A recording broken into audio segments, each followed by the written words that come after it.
புத்தாண்டு நல்வாழ்த்துக்கள். அதாவது நம்ம தமிழர்கள் தமிழ் புத்தாண்டை தான் நம்ம வந்து விசேஷமாக கொண்டாடணும் அப்படின்ற ஒரு அமைப்பில் வந்துட்டு இந்த தமிழ் புத்தாண்டு அப்படிங்கிறது வரக்கூடிய ஏப்ரல் 14ஆம் தேதி தொடங்க இருக்குது. நம்மளுடைய தமிழர்களுடைய ஒரு பண்பாட்டில், நம்மளுடைய கணித முறைகளில், நம்மளுடைய சாஸ்திர முறைகளில் முன்னோர்கள் வகுத்து கொடுத்தது எது அப்படின்னு கேட்டிங்கன்னா சித்திரை 1 தான் நமக்கு தமிழ் புத்தாண்டு. பிறக்க போகிற தமிழ் புத்தாண்டு இந்த சித்திரை 1 அப்படிங்கிறது விஸ்வாசு வருடம். அதாவது 60 வருடங்கள் தமிழருக்கு பிரபவ விவ சுக்ல பிரம்மோத்துத பிரம்மோத்பத்தி ஆங்கிரச ஸ்ரீமுக பவ யுவ தாது ஈஸ்வர வெகுதானியா அப்படின்ட்டு 60 வருடங்கள் தமிழ் வருடங்கள் கொடுக்கப்பட்டிருக்கு. அதில் 39வது வருடமானது விஸ்வாசு வருடம். இந்த வருடத்தை நோக்கி தான் நம்ம அடியெடுத்து வைக்கிறோம். நம்ம தமிழர்களுடைய கலாச்சாரப்படி பல்வேறு மதங்களும் பல்வேறு இனங்களும் பல்வேறு கலாச்சாரங்களும் இருந்தாலும் இந்த உலகத்தினுடைய ஆதி கர்த்தா, ஜோதிட சாஸ்திரத்தினுடைய ஆதி கர்த்தா அப்படிங்கிறவங்க தமிழர்கள் தான். அப்படிங்கிறதுல எல்லளவு கூட மாற்றம் இல்லை அப்படிங்கிறத நீங்கள் நல்லா புரிஞ்சுக்கணும். இந்த உலகத்துக்கு சாஸ்திரத்தையும் நாள்காட்டியும் வான சாஸ்திரத்தையும் தொகுத்து கொடுத்தவங்க யாருன்னு கேட்டால் நம்ம தமிழர்கள். நம்ம தமிழ் புத்தாண்டை நம்ம மற்றவங்களுக்கு கொடுத்துட்டு மற்றவங்களுடைய கேலண்டர் எடுத்து நம்ம பயன்படுத்திட்டு இருக்கோம். இது மிகப்பெரிய ஒரு தவறு. இந்த இடத்துல நம்மளுடைய தமிழ் புத்தாண்டை நம்ம பின்பற்றணும்னு சொல்லி ஒரு வேண்டுகோளை நம்ம வச்சுட்டு இந்த தமிழ் புத்தாண்டு எப்படி இருக்குது அப்படிங்கிற அமைப்பையும், தமிழ் புத்தாண்டு என்ன, தமிழ் புத்தாண்டுடைய சிறப்புகளையும் நம்ம வந்து பேசுவோம். நாள் என் செய்யும் வினைதான் என் செய்யும் என்னை நாடி வந்த கோல் என் செய்யும் கொடுங்கூற்று என் செய்யும் கூரேசர் இருதாலும் சிலம்பும் சதங்கையும் தண்டையும் சண்முகன் தோளும் கடம்பும் என் கண்முன் வந்து தோன்றினேன். அதாவது நம்மளுடைய தமிழ் கடவுள் அப்படிங்கிறவர் முருகன் தாங்க. அகத்தியருக்கு தமிழை கற்றுக் கொடுத்தவர் யாருன்னு கேட்டிங்கன்னா முருகன் தாங்க. முருகன் தான் தமிழ் கடவுள். அதாவது அவருடைய பிறப்பு வேணா நம்ம வந்து சிவன் பார்வதி அப்படி இப்படின்னு நம்ம சொல்லலாம். ஆனால் தமிழுக்கென்ற ஒரு கடவுள், தமிழினுடைய ஆதி கர்த்தா அப்படிங்கிறவங்க யாருன்னு கேட்டிங்கன்னா முருகன் தான். ஸோ அதனால் நம்ம முருகனை வணங்கி நம்ம இந்த பதிவை தொடர்வோம். சித்திரை 1 அப்படிங்கிறது ஏப்ரல் 14ஆம் தேதி ஆங்கில கணக்குப்படி. ஆங்கில கணக்கை தயவு செஞ்சு யாரும் எடுத்துக்க வேணாம். ஆங்கில நாள்காட்டி தவறானது தான். இது வந்து நம்ம சவால் விட்டே சொல்லலாம். ஒரு 15 நாட்கள் ஆங்கில நாட்காட்டியில் காணாமல் போய் அதை தேடி கண்டுபிடிச்சி அதுக்காக நாட்களை திருத்தின ஒரு வரலாறு நம்ம வரலாறு இருக்குது. நல்லா தெரிஞ்சுக்கோங்க. இன்னையிலேருந்து இன்னும் நூற்றுக்கணக்கான வருடங்களுக்கு கிரகணத்தை ஆதி காலத்திலே குறித்து வச்சுருக்காங்க நம்ம முன்னோர்கள். ஸோ அப்படிப்பட்ட நம்மளுடைய தமிழ் வருடப்பிறப்பான விஸ்வாச வருடப்பிறப்பு எப்படி நடக்குது அப்படின்னு பார்த்தீங்கன்னா, திங்கட்கிழமை அன்னைக்கு பிரதமை திதியில் சுவாதி நட்சத்திரத்தில் வஜ்ரம் நாமயோகத்தில் கௌளவ கரணத்தில் பிறக்க இருக்குது. இந்த சித்திரை 1 தாங்க கேரளாவில் ஐயப்பனுக்கு நடை திறப்பு முதல்ல நடக்கூடிய நாள் அப்படின்னா சித்திரை விசு அப்படின்னு சொல்லுவாங்க. விசு அப்படின்னா சமப்படுத்துதல் அப்படின்னு பேர். சித்திரை விசு அப்படிங்கிறத கேரளாவில் விசேஷமாக கொண்டாடுறாங்க. ஏன்னா நம்மகிட்டேருந்து பிழிஞ்சு போன ஒரு மொழி வந்து மலையாளம் அப்படிங்கிறது. சரி, விஸ்வாசு வருடத்துக்கு நம்ம முன்னோர்கள் என்ன விளக்கம் கொடுத்துருக்காங்க அப்படின்னா, விஸ்வாசு அப்படின்ற சொல் வந்துட்டு நேர்மை, நீதி, செல்வம் அப்படின்னு உயர்ந்த ஒரு அர்த்தத்தை வச்சுருக்காங்க. நம்மளுடைய தமிழ் மொழிக்கு நம்ம தமிழ்லேயே அர்த்தங்கள் தேட வேண்டிய ஒரு காலகட்டம் வந்தாச்சு. சரி, இந்த விஸ்வாசு வருடம் அப்படிங்கிறது நேர்மை, நீதி, செல்வம் அப்படிங்கிற ஒரு அர்த்தத்தில் வருது இந்த சொல் அப்படிங்கிறது. இந்த விஸ்வாசு வருடத்துக்கு உண்டான பலன்களாக நம்ம முன்னோர்கள் என்ன சொல்லியிருக்காங்க அப்படின்னு பார்த்தீங்கன்னா, விஸ்வாசு வருடம் தன்னில் வேளாண்மை ஏறும், பசுமாடும் மாடும் பழிக்கும், சிசு நாசம், மறையோர்கள் வாழ்வார்கள், மாதவங்கள் மீறுமே, மற்றுலகில் உண்டு மலை அப்படின்னு சொல்லியிருக்காங்க. மற்றுலகில் உண்டு மலை அப்படின்னு முடிக்கிறாங்க. இதனுடைய அர்த்தம் என்னன்னு கேட்டிங்கன்னா, இந்த வருடம் விஸ்வாசு வருடம் அப்படிங்கிறது ஒவ்வொரு 60 வருடங்களுக்கு ஒரு முறை 39 ஆண்டாக பிறக்கக்கூடிய இந்த விஸ்வாசு வருடமானது வருகின்ற காலகட்டத்தில் எல்லாம் வேளாண்மை உயரும் அப்படின்னு சொல்லியிருக்காங்க. பசு மாடும் பழிக்கும் அப்படின்னா நம்மளுடைய பசுமாடுகள் அப்படிங்கிறது நல்ல ஒரு முன்னேற்றத்தை அடையும். மாடு ஆடுகளுக்கு ஒரு நல்ல தீவனங்கள் கிடைத்து அதுவும் நல்ல செழித்து வரும். ஆதி காலத்தில் வந்து மாடை தான் செல்வமாக குறிப்பிட்டிருக்காங்க.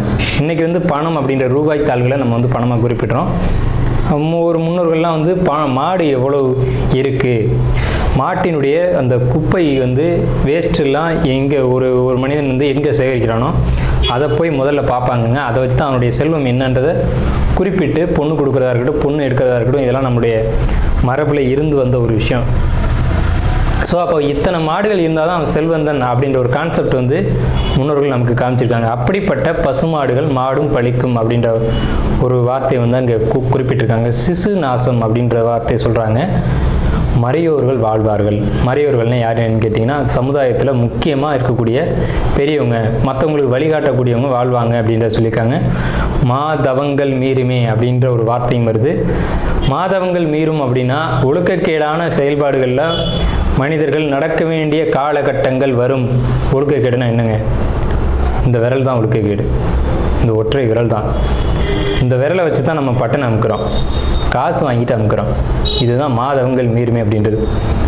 ஸோ அந்த மாதிரிலாம் இல்லாமல் மனசாட்சிக்கு துரோகம் செய்யாமல் யார் நீதி பரிபாலனம் செய்வாங்க அப்படின்றத தெரிஞ்சு சரியான வாக்களித்து நல்ல தலைவனை தேர்ந்தெடுக்க வேண்டிய காலகட்டங்கள் அப்படிங்கிறத இங்கே மறைமுகமாக இந்த விசுவாச வருடத்தினுடைய வெண்பா பாடல் அப்படிங்கிறது நமக்கு சுட்டி காட்டுது. இந்த சித்திரை வருட பிறப்பானது மகர லக்னம்னு சொல்லக்கூடிய சர லக்னங்களில் விழுகுது. எப்படின்னு கேட்பீங்க. தமிழனுடைய கணக்குப்படி சூரியன் எப்போது கிழக்கு வானில் உதிக்கிறதோ அதுதான் லக்னம். ஸோ சித்திரை மாதம் 1ஆம் தேதியானது உதிக்கக்கூடிய நேரம் அப்படிங்கிறது கிழக்கு வானத்தில் சூரியன் உதிக்கக்கூடிய அந்த டைம் அப்படிங்கிறது 2:22 அதிகாலை மணி 2:22க்கே சூரியன் கிழக்கு வானத்தில் உதிச்சிடறார். அப்போ அது லக்னமாக போட்டுக்கணும், இந்த வருடத்தினுடைய பிறப்பு லக்னமாக போட்டுக்கணும். ஸோ அப்படி நம்ம போடும்போது மகர லக்னம் சர லக்னத்தில் விழுகுது. முன்னோர்கள் வந்து சித்திரை 1ஆம் தேதி அப்படிங்கிறத கண்டறிஞ்சு அந்த 1ஆம் தேதி தொடங்கக்கூடிய லக்னத்தை கண்டறிஞ்சு அதுக்கான பலன்களை பஞ்சாங்கங்களில் எழுத ஆரம்பிச்சிருக்காங்க. ஸோ அதன் அடிப்படையில் சர லக்னமான மகர லக்னத்தில் இந்த புத்தாண்டு அப்படிங்கிறது பிறகுது. இது ஒரு விசேஷமான ஒரு விஷயந்தான். ஏன் அப்படின்னு கேட்டிங்கன்னா, அந்த மகர லக்னத்துக்கு அதிபதியான சனி பகவான் வந்து ஒரு பலமான ஒரு நிலையில் வருடப்பிறப்பின் போது இருப்பாங்க அப்படிங்கிற ஒரு விசேஷமான ஒரு அமைப்பில் இந்த வருடப்பிறப்பு அப்படிங்கிறது விஸ்வாச வருடம் பிறக்கின்றது. ஸோ இந்த விஸ்வாச வருடம் பிறக்கும் போதே நமக்கு ஒரு நல்ல செய்தி கிடைச்சாச்சு, இந்த வருடம் நன்றாக இருக்க போகுது அப்படிங்கிற ஒரு விஷயம்.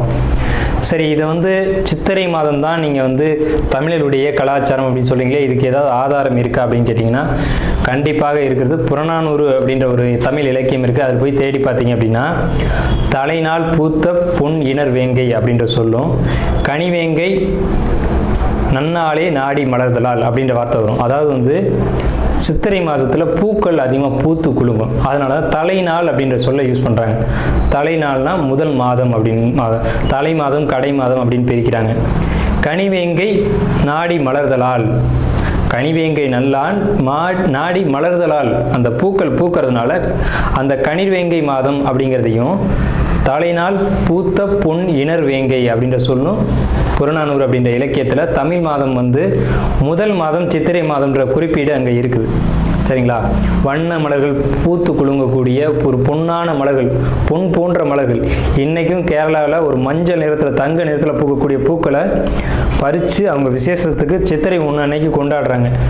அவங்க தமிழ் பண்பாடை பின்பற்றுறாங்க அப்படின்றத இதை நீங்கள் தெரிஞ்சுக்கலாம். சரிங்களா? இப்போ இந்த சித்திரைக்கு அதிதேவதை யாருன்னு கேட்டிங்கன்னா மகாவிஷ்ணு. மகாவிஷ்ணு தான் காக்கக்கூடிய கடவுள் அப்படின்னு சொல்கிறாங்க. மகாவிஷ்ணு எங்கும் நிறைந்தவர் அப்படின்னு சொல்கிறாங்க. சரிங்க சார், சித்திரை மாதம் விசேஷங்களை கொண்டாடலாமா அப்படின்ற ஒரு கேள்வி வரும். 100% கொண்டாடலாம். ஏன்னு கேளுங்க. இதுக்கு உதாரணம் வந்து ராமர் தான். ராமர் பட்டாபிஷேகம் ஏற்ற மாதம் எதுன்னு கேட்டிங்கன்னா சித்திரை மாதங்க. அப்போது விலக்கப்பட்ட மாதங்கள் அல்ல, இது விசேஷத்துக்கு ஏற்றுக்கொள்ளப்பட்ட மாதம் எதுன்னு கேட்டிங்கன்னா சித்திரை மாதம்தான். பகவத்கீதையிலே ஒரு வார்த்தை வருது, ருதுக்களில் நான் வசந்த ருதுவாக இருக்கிறேன் அப்படின்னு கிருஷ்ணர் சொல்கிறார். நம்மளுடைய வாக்கியம் இல்லை, இது பகவானுடைய சொல். அப்போ வசந்த ருது அப்படின்றது எதுன்னு கேட்டிங்கன்னா சித்திரை 1 தான் வசந்த ருதுனுடைய தொடக்கம். வசந்த காலம் அப்படிங்கிறது வெயில் காலம் அப்படின்னு தான் பேர், கோடை காலம் அப்படின்னு பேர். வசந்த காலமானது சித்திரை வைகாசி, இந்த 2 மாதத்தையும் வசந்த காலம் அப்படின்னு குறிப்பிடுறாங்க சமஸ்கிருதத்தில். அப்போ இந்த வசந்த காலம் வந்துட்டு எனக்கு பிடித்த ருது அப்படின்னு சொல்கிறாரு கிருஷ்ணர். ஸோ ராமர் பட்டாபிஷேகம் ஏற்றுக்கிட்ட ருது எது அப்படின்னு கேட்டிங்கன்னா சித்திரை மாதம். அப்போ சித்திரை மாதம் புது வீடு வாங்கலாம், புது வீடுக்கு கிரகப்பிரவேசம் பண்ணலாம், புது மனை எழுப்பலாம், மனை சம்பந்தப்பட்ட விஷயங்கள், மங்கள காரியங்கள், இது எல்லாம் செய்வதற்கு உகந்த மாதம் சித்திரை மாதம். சரி, அப்போ அந்த சித்திரை மாதம் பார்த்திங்கன்னா சித்ரா பௌர்ணமி அப்படின்னு ஒன்று வரும். சித்திரை பௌர்ணமி அப்படின்ற ஒரு விசேஷம் வரும். சூரியன் மேசத்திலும் சந்திரன் துலாத்திலும் இருந்து சித்திரை நட்சத்திரம் வருகின்ற நாளில் பௌர்ணமி திதியானது உதிக்கும். ஒவ்வொரு தமிழ் மாதத்துக்கும் குறிப்பிட்ட நட்சத்திரத்தில் தான் பௌர்ணமி திதி வரும். அந்த திதி எந்த காலகட்டத்திலையும் மாறாது. அதனால தான் தமிழர்கள் வந்து ரொம்ப நுட்பமானவர்கள் நம்ம சொல்கிறோம். வைகாசி மாதம் அப்படின்னு எடுத்துக்கிட்டோம்னா அந்த மாதத்துக்கு பேர் வைகாசின்னு ஏன் வந்தது அப்படிங்கிறது தெரியணும். விசாக நட்சத்திரத்தில் பௌர்ணமி உதிக்கும். மேச ராசியானது மே மாதம் நம்ம மேச ராசின்னு சொல்கிறோம், மேடத்தை மே அப்படின்னு சொல்கிறோம். நம்மகிட்டேருந்து எடுத்துக்கொண்ட ஒரு வார்த்தை ஆங்கிலத்தில். மேடம்ன்ற சொல்ல மேஷம், மேடம்ன்ற சொல்ல மே அப்படின்னு திரிச்சிருக்காங்க. இவ்வளோதான் விஷயம், சரிங்களா? மேடம் நம்ம குறிப்பிட்றோம் ராசியில், அதை மே மாதம் அவங்க குறிப்பிட்றாங்க. அப்போ இந்த பருவ காலத்தில் மே மாதம் வரக்கூடிய இந்த சித்திரை நட்சத்திரத்தில் தான் சித்திரை மாதம் பௌர்ணமி உதிக்கும். முழு நிலா, பெரிய நிலா உதிக்கும். சந்திரன் வந்து ரொம்ப பிரகாசமாக இருக்கக்கூடிய பௌர்ணமி திதியானது முதல்ல உதிக்கிற மாதம் சித்திரை மாதத்தில் தான் அவ்வளோ முழு நிலாவாக ஒலிக்கும். இந்த சித்ரா பௌர்ணமி அப்படிங்கிறது சித்திரகுப்தனுக்கான விசேஷ நாள். சித்திரகுப்தன் யாருங்க? யமனுடைய பிஏ, யமனுடைய கணக்காளி, யமனுடைய பணியாளர். இவரை வந்து இந்த மாதத்தில் விசேஷமாக கொண்டாடுறாங்க.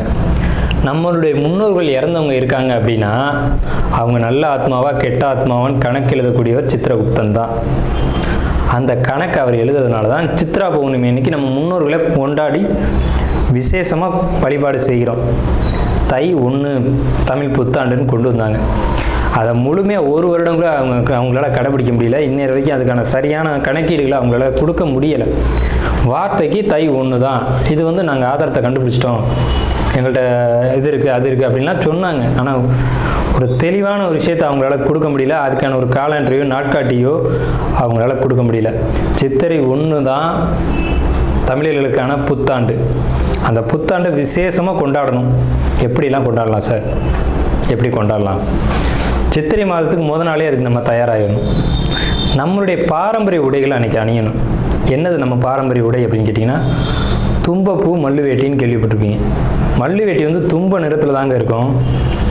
தமிழருடைய உடை அப்படின்னு எடுத்துக்கிட்டிங்கன்னா, நம்ம வந்து வெயிலில் இருக்கக்கூடியவங்க, விவசாயம் பண்ணக்கூடியவங்க, உழைக்கக்கூடியவங்க, நமக்கு வந்து மல்லு வேட்டி தான் ஒத்து வரும். இந்த இப்போ கலாச்சாரம் மாறிடுச்சு, என்னென்னவோ உடைகள் அணிகிறாங்க. அதெல்லாம் நமக்கான உடை கிடையாது. தும்பப்பூ மல்லு வேட்டி தான் நமக்கான உடை.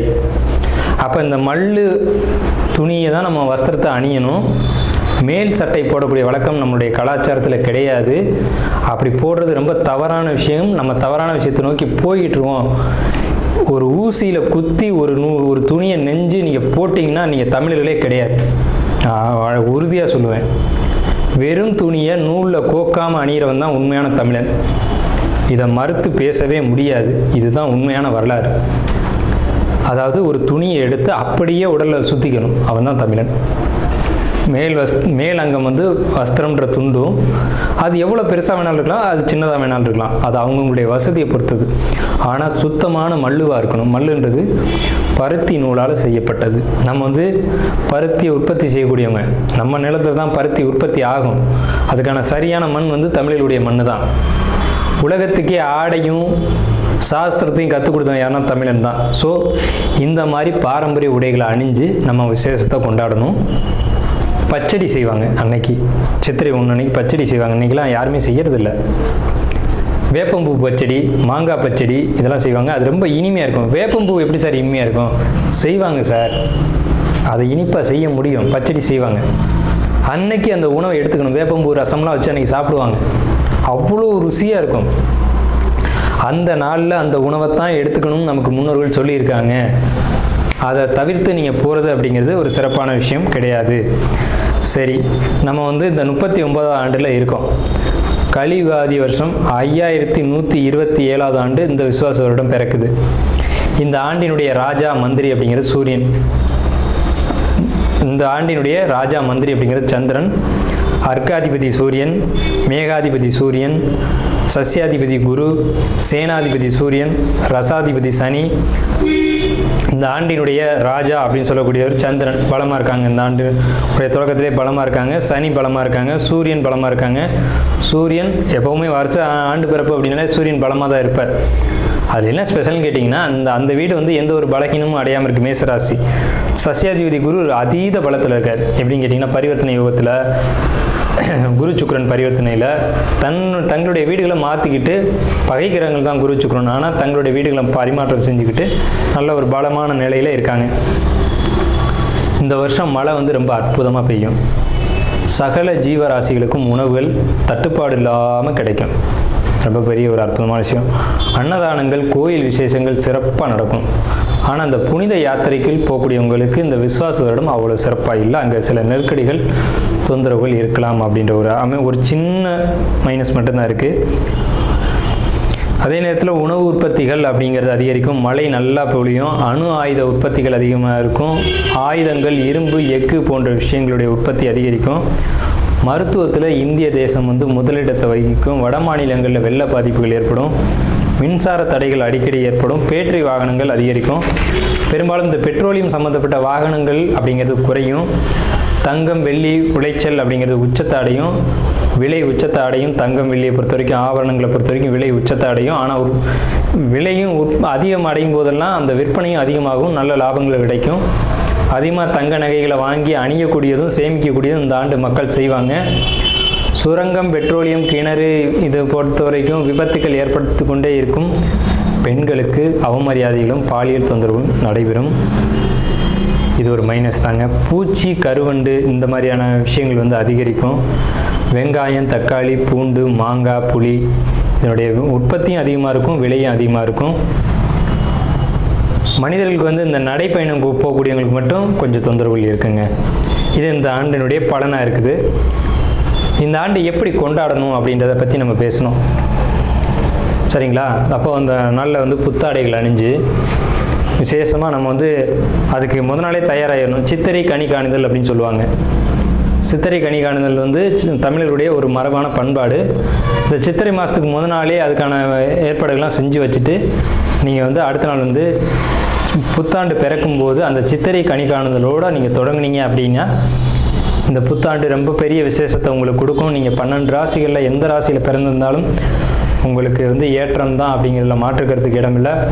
12 ராசிகளுக்கும் யோகத்தை கொடுக்கக்கூடிய ஒரு ஆண்டு தான் இந்த சித்திரை புத்தாண்டு பிறப்பு, விஸ்வாச வருட பிறப்பு. விஸ்வாசு அப்படின்னாலே விஸ்வாசம் அப்படின்ற சொல்ல ஒரு தெரிந்த சொல்ல தான் நம்ம பார்க்குறோம். நேர்மையாகவும் மக்கள் செயல்படுவாங்க, நீதியோடு நடந்துக்குவாங்க. நீதி என்னன்றது தெரியும். தலைமையில் இருக்கக்கூடியவங்களுக்கு கொஞ்சம் தொந்தரவுகள் வரும். தலைமை அப்படின்னா உங்களுக்கு தெரியும், அரசாங்கத்தில் அரசியலில் இருக்கக்கூடியவங்களுக்கு தொந்தரவுகள் வருது அப்படிங்கிறதெல்லாம் மாற்றுக்கிறதுக்கு இடமில்லை. இதை பலர் சொல்லலாம், பலர் மறுக்கலாம். நடக்கும்போது சில விஷயங்கள் நீங்கள் தெரிஞ்சுக்கிங்க. புத்தாண்டினுடைய பிறப்பானது சிம்ம மாந்தியில் தொடங்குகிறது. அப்போ தலைமையில் இருக்கக்கூடியவங்க யாருன்னு நம்ம குறிப்பிட்டு சொல்ல முடியாது. எல்லாருமே தலைமை தான்.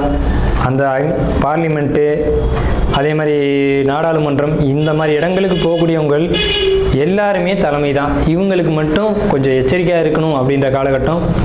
உடலையும் மனதையும் தைரியமாக பார்த்து கொள்ள வேண்டும் அப்படின்ற காலகட்டம் இந்த விஸ்வாச வருடம்.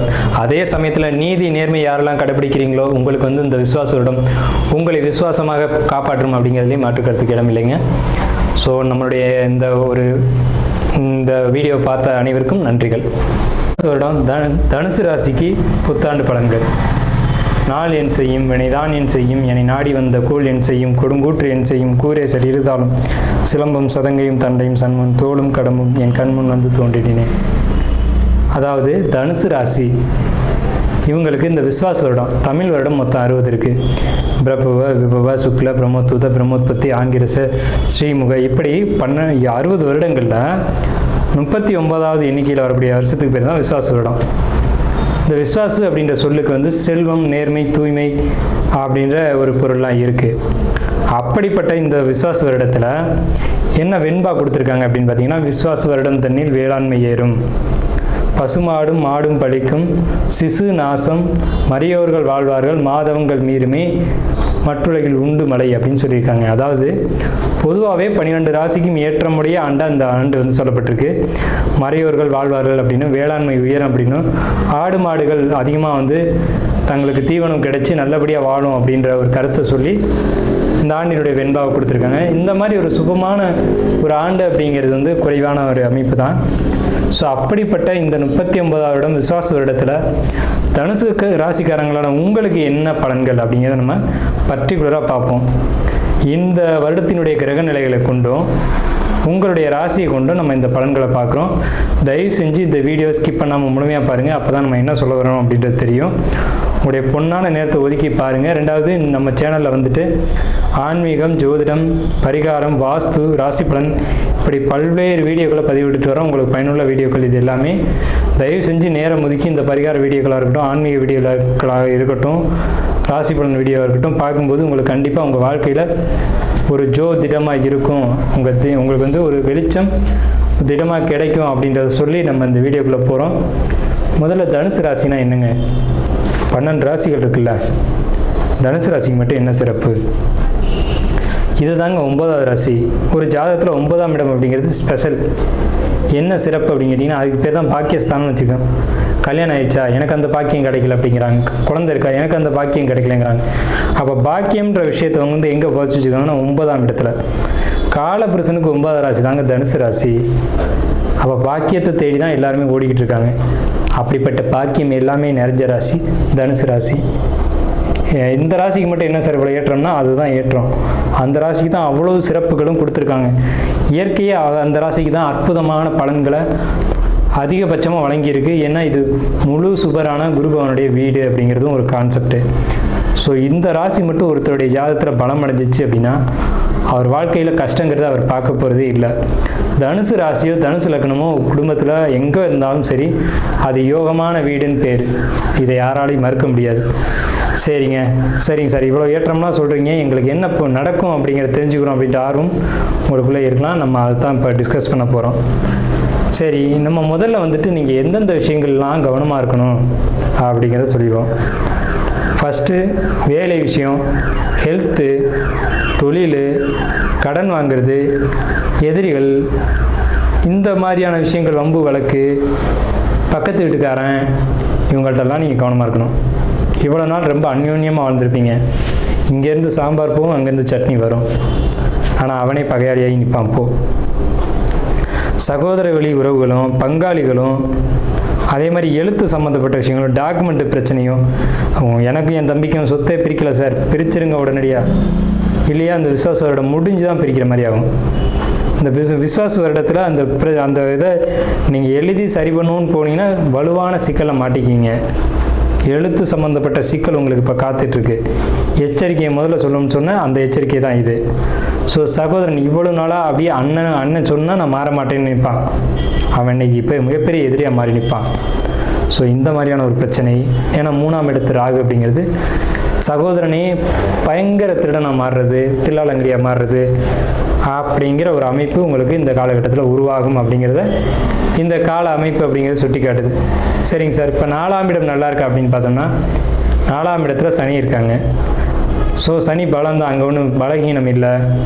அந்த விஷயங்களை பொறுத்த வரைக்கும் அம்மா உடல் நலத்தில் மட்டும்தான் எச்சரிக்கையாக இருக்கணும். அவங்களுக்கு ஏதாவது உடல் ரீதியாக பாதிப்புகளை ஏற்படுத்தும் அப்படிங்கிற ஒரு விஷயம் தானே தவிர, பழைய வீடுகள் வாங்கக்கூடிய யோகம் உண்டு, வாகனங்கள் செகண்ட் ஹேண்டில் வாங்கக்கூடிய யோகம் உண்டு, கண்டிப்பாக வாங்குவீங்க. கணவன் மனைவி உறவை பொறுத்த வரைக்கும் சின்ன சின்ன கருத்து வேறுபாடுகள் இருக்கும். நீங்கள் கரெக்டாக தான் நடத்துவீங்க. வாழ்க்கை துணை அப்படி இருக்கணும்னு நீங்கள் நினைக்க விடாதுல்ல. அவங்களுக்கு 1000 டென்ஷன் இருக்கும், எங்கே காட்டுறதுன்னு தெரியாமல் உங்கள்கிட்ட காட்டிகிட்டு இருப்பாங்க. ஸோ இது வந்து இயற்கை தான். இது வந்து நம்ம பெருசாக எடுத்துக்கணும் அப்படின்ற அவசியம் இல்லை.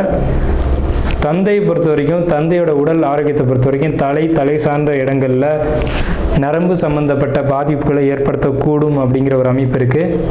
கணவன் மனைவிக்குள்ளே நீ பெரியவனா நான் பெரியவனா இன்றைக்கே முடிவு செய்யணும் அப்படிங்கிற ஒரு அமைப்பெல்லாம் இந்த தனுசு ராசிக்கு இந்த காலகட்டத்தில் நடக்கக்கூடிய அமைப்புகள் அப்படிங்கிறது இருக்குது. முதல்ல யார் பெரியவங்க அப்படின்றத முடிவு செய்யறதுக்கு முன்னாடி உங்களுக்கு இந்த காலகட்டத்தில் வம்பு வழக்கு எது வந்தாலும் சமாளிக்கக்கூடிய திறமைகள் இருக்குது. ஏன்னு கேட்டிங்கன்னா ராசி அதிபதி குருவே பார்க்குறாரு. ஸோ உங்களுக்கான அமைப்பு அப்படிங்கிறது ரொம்ப சிறப்பாக இருக்குது. 1000 பிரச்சனைகள் வந்தாலும் அதை இறைவன் அருளால் விலக்கி நல்ல ஒரு வழியில் பயணிக்கலாம் அப்படின்ற ஒரு அமைப்பு இருக்குது. டாக்குமெண்ட் வழியில் பிரச்சனைகள் காத்துக்கிட்டு இருக்குது. அதில் பொறுத்த வரைக்கும் கவனம். தந்தை வழி ப்ராப்பர்ட்டிஸை பொறுத்த வரைக்கும் விஸ்வாச வருடத்தில் அது ஒரு சிக்கலை கொடுக்க தான் செய்யும். திடீர் தொழில் வரவு, திடீர் தன வரவுகள் இருக்குது. பொருளாதாரம் சிறப்பாக இருக்கும். இந்த ஆண்டு தனுசு ராசியை பொறுத்த வரைக்கும் பொருளாதாரத்துக்கு பற்றாக்குறை இல்லை. பெரிய அமௌண்ட்டு உங்கள் கைக்கு வரும். அது உங்களுடைய அமௌண்ட்டு, உங்களுக்கு தேவையான அமௌண்ட்டு உங்களை தேடி வரும். எதையுமே சரின்னு பட்டால் மட்டும்தான் நீங்கள் செய்வீங்க. ஸோ சரியான விஷயங்களையே செய்யுங்க, சரியான ஒரு வெற்றி உங்களுக்கு கிடைக்கும். சகோதர வழி கருத்து வேறுபாடு அப்படிங்கிறது நிச்சயமாக இருக்குது. தொழிலில் நேர்மையாக செய்யணும், இல்லைன்னா தொழிலில் பாதிப்பு வரும். தொழிலை பொறுத்த வரைக்கும் நேர்மையான வழியில் தான் செய்யணும் அப்படின்ற ஒரு அமைப்புக்கு கொஞ்சம் நேர்மை தவறி நடந்தால் கூட அது பாதிப்பை ஏற்படுத்தும். லாபம் இருக்கா சார்னு கேட்டிங்கன்னா கண்டிப்பாக லாபம் இருக்குது. அதே மாதிரி ஜாப்பில் எச்சரிக்கைன்னு நம்ம முன்னாடியே சொல்லிட்டோம். ஜாப்பில் பெண்களால் தொந்தரவுகள் நிச்சயமாக உண்டு. இப்போ ஆண்கள் வேலை செய்கிறீங்கன்னா இன்னொரு ஆண்கள் இருந்தால் பிரச்சனை இல்லை. அதே இடத்துல ஒரு லேடிஸ் இருந்தால் ஆண்களை பொறுத்த வரைக்கும் கவனமாக இருக்கணும். பெண்கள் வேலை செய்கிறீங்கன்னா உங்களுக்கு மற்றொரு பெண்ணால் பிரச்சனைகள் உண்டு. ஸோ தனுசு ராசிக்காரங்களை பொறுத்த வரைக்கும் என்றைக்குமே நான் சொல்கிறேன், பெண்களால் மட்டும்தான் பிரச்சனை வரும். அது ஆணாக இருந்தாலும் சரி, பெண்ணாக இருந்தாலும் சரி. மனைவி வெளியில் விரயங்கள் ஏற்பட வாய்ப்பு உள்ளது. ஹெல்த்து சம்மந்தப்பட்ட உடல் ரீதியில் கவனம் தேவை. தாயார் உடலில், தாயாருடைய ஹார்ட்டு சம்மந்தப்பட்ட இடங்களில், இருதயம் சம்மந்தப்பட்ட இடங்களில் ரொம்ப எச்சரிக்கையாக இருக்கணும். தலை சம்மந்தப்பட்ட பகுதியிலையும் கவனமாக இருக்கணும். கொழுப்பு சம்மந்தப்பட்ட பாதிப்புகள் தாயாருக்கு ஏற்பட வாய்ப்பு உள்ளது. ஸ்ட்ரோக் மாதிரியான விஷயங்கள், அந்த மாதிரியான அமைப்புகள் ஏற்பட வாய்ப்பு இருக்குது. குழந்தை அமைப்புக்காக இயங்கிட்டு கூடிய தனுசு ராசியை பொறுத்த வரைக்கும் சற்று தாமதமாகும். சார் ஆல்ரெடி ஒரு பையன் இருக்கான் சார், இன்னொரு பொண்ணு வேணும் சார் அப்படின்னு கேட்கக்கூடிய தனுசு ராசிக்கு இந்த ஆண்டு காத்திருங்கள். நல்ல ஒரு இந்த ஆண்டினுடைய இறுதியில் உங்களுக்கு குழந்தை வரம் அப்படிங்கிறது கிடைக்கும். அது நீங்கள் என்ன குழந்தை கேட்குறீங்களோ அது உங்கள் ஜாதக ரீதியில் அதன் அடிப்படையில் கிடைக்கும். உங்கள் ஜாதகத்தை முழுமையாக பார்த்து பயன் எடுத்துக்கோங்க. பயணங்களை குறைச்சிக்கோங்க. மனைவியும் கூட்டு தொழில் கூட்டாளிகள் இவங்களை பொறுத்த வரைக்கும் கவனமாக தான் இருக்கணும். மனைவி கிட்ட வாயை குறைச்சிக்கணும். கணவனாக இருந்தாலும் வாயை குறைச்சிக்கணும். என்னன்னு கேட்குறதுக்குள்ள பிரச்சனை ஆகிடும். ஸோ கணவன், மனைவி, கூட்டு தொழிலாளர்கள், நண்பர்கள் இவங்களை பொறுத்த வரைக்கும் தனுசு ராசிக்காரங்களே விட்டு கொடுத்து போங்க. வாழ்க்கை சிறப்பாக இருக்கும். ஸோ இவ்வளவு தூரம் நம்ம தனுசு ராசிக்கான சிறப்பான பலன்களை பார்த்துருக்கோம். ஸோ ஒரு 70% மேலே தனுசு ராசிக்கு நல்ல பலன்கள் இருக்குது. ஒரு 30% நம்ம நெகட்டிவாக சொல்லியிருக்கோமே. இதுக்கு என்ன தீர்வு அப்படின்னு கேட்டிங்கன்னா, உங்களுக்கு பெருமாள் வழிபாடு இந்த காலகட்டத்தில் சிறப்பான நற்பலன்களை வழங்கும் அப்படிங்கிறத கூறி நம்ம தனுசு ராசிக்கு உண்டான பலன்களை நிறைவு செய்வோம். தனுசு ராசிக்கு நன்றிகளும் வாழ்த்துக்களும்.